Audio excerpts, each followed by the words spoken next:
Ka-Express, bigla ang headline sa pambansang basketball scene.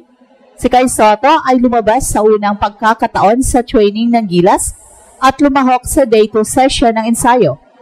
Isang malinaw na senyales na papalapit na ang kanyang pagbabalik. Mula sa Instagram clips na upload mismo ni Kai, makikitang kasama na siya sa warm-up drills at live scrimmages ng Gilas team na kinabibilangan ng core group at bagong roster pieces. Ang presensya niya sa practice court ay instant game changer sa kampanya, lalo na't inaasahan na makakalaban ang Guam sa unang window ng qualifiers. Sa training court, ramdam ang kakaibang tensyon at sulyap ng Pag-asa.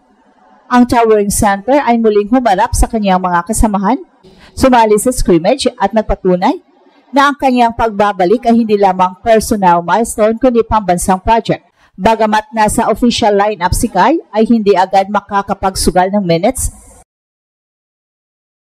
Dahil sa kanyang recovery status, ang simpleng pagpasok niya sa lineup ay nagpapahiwatig ng malalim na suporta at integration ng kupunan sa kanyang comeback journey.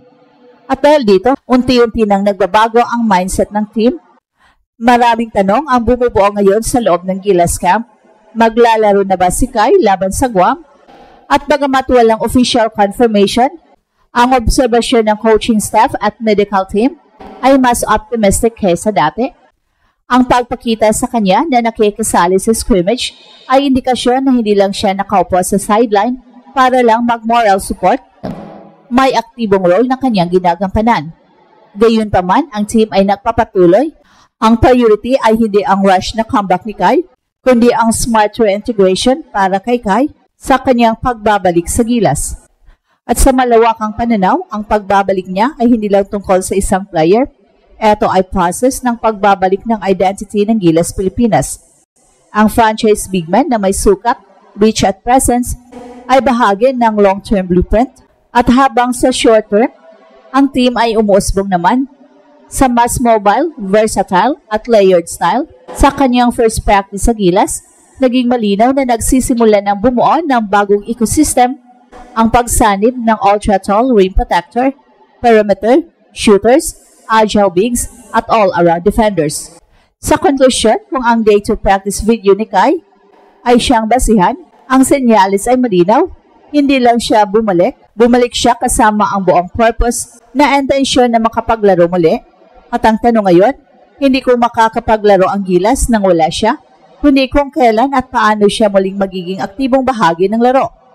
At habang hinihintay natin ang final na lineup para sa Guam, isang bagay ang tiyak. May dahilan ang buong bansa para manabik at magtiwala sa muling pagbangon ni Kai sa Gilas Pilipinas. Gilas Pilipinas, ginulat ang lahat nang lumabas si Kai sa unang pagkakataon sa day 2 practice ng ating national team. Matapos ang matagal na recovery mula sa kanyang ACL injury, kitang-kita sa Instagram clips ni Kai ang kanyang presensya sa warm-up drills at live scrimmages kasama ang core group ng Gilas. Ang simpleng pagpasok niya sa court ay naging instant headline at nabigay ng malinaw na senyales na unti-unti niyang tinatahak ang kanyang pagbabalik sa aktibong laro, kasabay ang pagbuo ng rhythm at chemistry sa kupunan. Ang pagpapakita kay Kai sa practice ay hindi lamang sentimental o moral booster. Sa loob ng court, kitang-kita na ang towering presence niya ay muling nabigay ng stability sa Gilas front court. Kahit hindi pa siya handa para sa full minutes, ang kanyang aktibong partisipasyon sa scrimmages ay nagpakita na kayang ibigay ni Kai ang defensive anchor role at rim protection na matagal nang hinahanap ng coaching staff. Sa bawat switch, sa bawat help defense, ramdam ng buong team na may bagong haligi silang pwedeng sandalan habang pinapalakas ang integration ng veteran players at bagong roster pieces. Habang nagpapatuloy ang practice, malinaw na ang coaching staff ay sinusukat ang pace at recovery ng 7-3 center. Ang goal ay hindi lamang ang mabilis na pagpasok sa laro, kundi ang smart reintegration na hindi magdudulot ng risk sa injury. Dito lumalabas ang malaking halaga ng kanyang presensya na makakatulong siya sa communication sa depensa, sa rotation sa ilalim ng paint at sa pagbibigay ng confidence sa mga perimeter defenders na mas maging agresibo. Sa isang practical sense, ang kanyang unang session ay nagbibigay ng blueprint kung paano maaring makabalik si Kai sa competitive mode nang hindi pinipilit ang katawan pero sabay pa rin na nakakapagbigay ng contribution sa team dynamics. Maraming tanong ang bumabalot sa mga fans at media. Eto na ba ang senyales na maglalaro na si Kai laban sa Guam? Bagamat wala pang official confirmation, ang observation mula sa practice ay mas optimistic kaysa dati.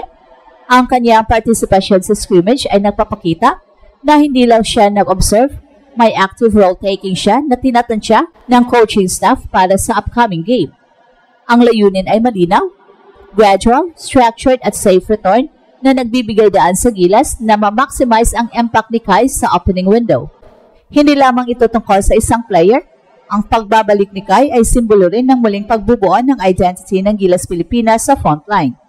Ang presence ng franchise big man ay nagbibigay ng backbone sa team, habang sa short term, ang team ay nakapag-adjust sa mas mobile at versatile style na sinusuportahan ng iba pang frontline options.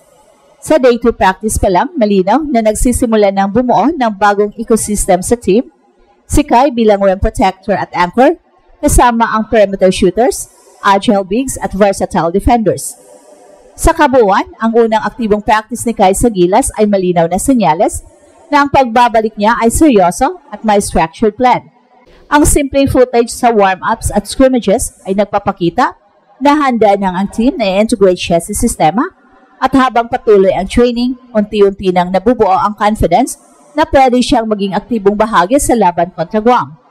Ang highlight, kahit hindi pa full capacity, ang presensya ni Kai ay nabigay na ng moral at practical boost sa buong squad.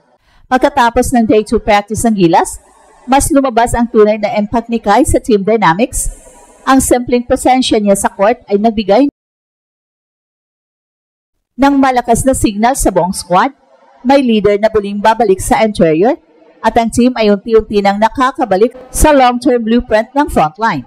Nakita natin kung paano nakapasok si Kai sa warm-ups at scrimmages at kung paano nakatulong ang kanyang towering presence sa depensa at communication. Mas malinaw ang epekto niya sa rotations, moral at psychological boost ng buong team. At isa sa pinaka-importanteng aspeto na lumitaw ay ang confidence boost sa perimeter players. Dahil alam nila na may towering rim protector sa likod, mas agresibo ang mga guards at wings sa pag-pressure ng bola, pag-intercept ng passing lanes, at pag-challenge sa mga drives. Nakita rin sa scrimmage na mas fluent ang rotation sa depensa dahil si Kai ay mabilis mag-react at nagbibigay ng verbal cues sa mga kasamahan. At ito ang Express Info kung saan bawat kwento, ginulat ang mundo. Don't forget to like and subscribe.